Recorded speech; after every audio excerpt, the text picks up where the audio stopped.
Welcome back to another episode of Matter of Fact. I'm Tommy, here with my main man Rob, and today we're talking about something that's going to affect a lot of us. It's definitely affecting two regular guys on this pod, matter of fact, and probably a lot of you if you went to college. Yes, sir. Student loans. Student loans. Student loans. Let's see what the people got to say over at PBS. Some shit's changing. It's gonna hit you. What's happening? We'll find out. I'm actually scared. I don't know what this is yet, so let's get into it. Tax and spending law brings sweeping changes to the federal student loan system, affecting both current and future borrowers. Nearly 500,000 borrowers could see their payments spike after the Department of Education scrapped most existing repayment plans. The law also imposes new lifetime borrowing caps, $100,000 for graduate students, $200,000 for those pursuing professional degrees like law or medicine, and $65,000 per child for parent borrowers. For a breakdown of what this all means, we're joined now by NPR education correspondent Corey Turner. Corey, thanks again for being with us. So as borrowers start receiving these repayment notices, what can they expect? What options are available? It's crazy because I just got an email from the niggas earlier today. I'm saying that shit? Nah, I ain't read it yet. I was gonna tell you. Listen, motherfucker, I got something to say. Fuck. Alright, fuck. New borrowers who take out loans after July 1st, 2026, the good news for them is they won't have very many options. I guess that's a good thing. The Congress recently decided to whittle down options for new borrowers from 7 current repayment plans down to 2. Those include a standard repayment plan with fixed monthly payments, and then a brand new income-based repayment plan, which obviously tailors what you owe each month to your income. Now, legacy borrowers are just a lot more complicated. They're going to still have access to some currently existing plans, at least for a while. I think what we're seeing right now with the department, though, is because the Trump administration has cut the staff at the department in half, including cutting roughly half of the Office of Federal Student Aid, which is responsible for managing the student loan program.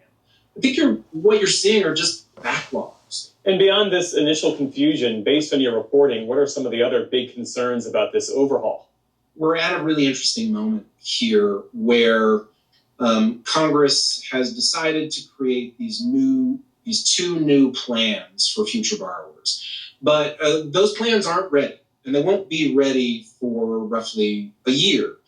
And it just so happens that right now we have, 7.7 million borrowers in a really tricky spot right now because they're enrolled in the Biden-era repayment plan known as SAVE, Saving on a Valuable Education. They're in legal limbo because of lawsuits that were filed arguing that the program is too generous. So they can't actually they're not required to make payments right now, but we know the Ed Department just announced that interest is going to start accruing on their loans August 1st. This new income-based repayment plan. So that's the big deal, I think, right there, is they ain't fucking around no more. You know what I mean? There was a lot of shit out there that you didn't have to pay your loans, or they weren't going to accrue any interest, But when that stops happening and interest is accruing and you're not paying, the mountain's just getting bigger. The mountain's just getting bigger. And I think a lot of people are in bad situations, and I don't know, did you expect this announcement? I know I didn't. I think I'm pretty attuned to shit. But to hear how this is all going on, what the motivation of it is, I guess This shit might make me keep my job. there you go. That's the motivation behind it. You better work, motherfucker. We want my monies. Damn, Trump. Y'all liking this? Are y'all liking this? You liking this? As an American who has student loans. as an American that has student loans, to be honest, I don't give a fuck. I pay my student loans already because I anticipated shit like this, to be honest with you. So I didn't think there was going to be any forgiveness. I wasn't betting on that. That's a bet. That was a gamble I was not willing to take, to put myself into like forbearance and shit like that on a gamble. So I just said, yo, I'm going to stay responsible. I'm going to keep up with my shit. It's one of the easiest things to pay. To be delinquent, I think you have to not pay for 180 days. That's So, no, that's 6 months. Yeah, 6 months. And you don't have to, there's no like late fees and shit like that. So I pay them like every 2 months, 3 months, whatever. It don't matter. There's no late fees? There's what no you late, mean? There's not in the government shit. Unless it's a private loan. But on the government shit, I don't get no late fees or nothing like that. It's just pay what you pay. This is what you owe. Please pay us. So it's not that abusive. And like I said, I'll pay. I usually always skip a month, and then I'll pay. Sometimes I'll be ahead a little bit, and then they don't even charge you as much. That's how they do it. This nigga a Republican, bro. No, I'm just a realist, Tommy. I was the same way. You could watch our old episodes. I voted for Biden for that very reason, to get my shit wiped. Motherfucker couldn't even wipe his ass. Yeah, that is true. And so the options are pretty murky. I would just mention one option they might not know about. They will have access to an older plan called IBR. It stands for Income-Based Repayment. It's pretty straightforward. It does offer loan forgiveness after 20 or 25 years, depending on how old the loans are. So that's one option among several. Let's talk about the new caps on graduate and professional school loans. $100,000. If you ain't pay your shit for 25 years, you good. Nah, nigga. It's if you do pay it for 25 years and there's still some left, you're good. Oh. Yeah. And you probably don't qualify. If you miss one, then reset. That's ass. Yeah, it's like that. As we said, for graduate students, $200,000 for law or medical school students. What more should we know? Yeah, I think these are going to be some of the biggest, most surprising changes for borrowers. And we should also say, Jeff, so nothing will have changed about borrowing limits for undergrads. So that's going to be business as usual. For grad students overall, for context, overall they'll be allowed to borrow $100,000. That's replacing the old ceiling, which was around $138,000. So that's a pretty big difference. For Parent Plus borrowers, they'll be limited to $65,000 in total per child. From what I've heard, I've spoken to several researchers who have looked at how these programs have been used in the past. And I think the majority of borrowers in each program previously have borrowed within these new limits, but it will affect a subgroup of borrowers who might be pushed to make some difficult choices between, getting that degree at the school they want to go to and maybe trying to go somewhere else where it's cheaper. And could these caps, Court, help? So, I don't know.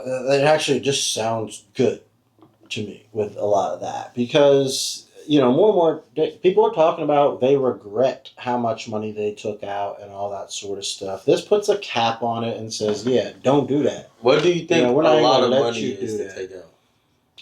Well, For undergraduate. Certainly it depends on your degree. But if you're going all loans, like 100% loans, a lot to take out, I think you should be definitely going to community colleges first two, finishing up the last two at the university, and trying to max out at getting a degree at $60K. 60? You think 60 is a lot? If you got to finance it Or you all, think I think that's 60 good is money, like, bro. Like total, yeah. You know what I mean? I think that's realistic if you're financing it all. You know what I mean? Because you still gotta have to live. You know what I mean? Yeah. Have an apartment, all that shit, whatever. Eat, who knows? So what's like a good amount to like taking loans and have to pay off? 0. That's the best one. I mean like if you gotta take it, like what's like the max of the minimum you want to take?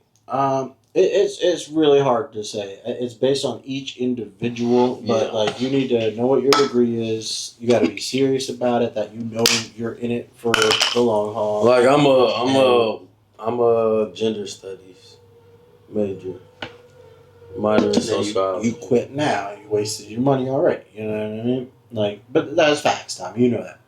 You know what I mean? You're making a funny face here, but like, don't do no silly shit. Like that ain't That's gonna get silly? you nowhere. Yeah, that's some silly shit. Tell me the jobs that gets you. Bro, right now I'm applying to Sheets. You're not using your degree. You're not using your degree. No, I'm just playing. That's not my degree. But yeah, that is a fact. All right, let's finish out and see what else he has to say. In the cost of higher education, that was certainly one of the arguments in support of it. I think that is an open question, Jeff. That is the $1 million question, the $1 trillion question. Whether or not reining in some of this, and look, it was easily accessible money, especially for graduate programs. Graduate students could essentially borrow up to the cost of their program. And so what we did see in recent years were a lot of large schools, both for-profit but also private nonprofit, charging really an arm and a leg for graduate degrees where it just wasn't reasonable to expect that degree to pay off the amount of debt students were being asked to take out. And the problem with that system in those cases is that it's essentially the federal government and taxpayers who are bearing much of the risk. So I think there is a lot of support, even bipartisan support, for reining in some of this graduate level spending. The question is, will it really compel some of these schools, who you could argue were behaving irresponsibly, will it actually compel some of them to lower their prices and change their way? Yeah. Well, let us know in the comments what y'all think. Is this good? Is this the way we should go? What do you think, Rob? It will work. I think it's gonna work, man. To be honest with you. Like I said, if people are capped out, if this law stays in place, especially as time goes on and inflation increases, then those amounts will actually be more significant and come into play more. Make you think twice about getting those degrees that you may not need. Or like I got my master's degree, I didn't have any debt for my master's degree. My company paid 85%, and the rest I just paid off as I went. I was only 15%. I took a class. It took me a little longer, but No that's debt. what you do. No debt. So the only debt I got is undergrad. Word. No, that's what's up. I'm going to a little debt with this master's, but I do think it's going to pay off because it's about business creation. But let us know in the comments what y'all think about this new plan. Is it good for the average American, or is it fucking us as a country because our youth isn't able to learn? This is a matter of fact. Like, share, and subscribe if you made it this far. We'll catch you in the next one. Peace.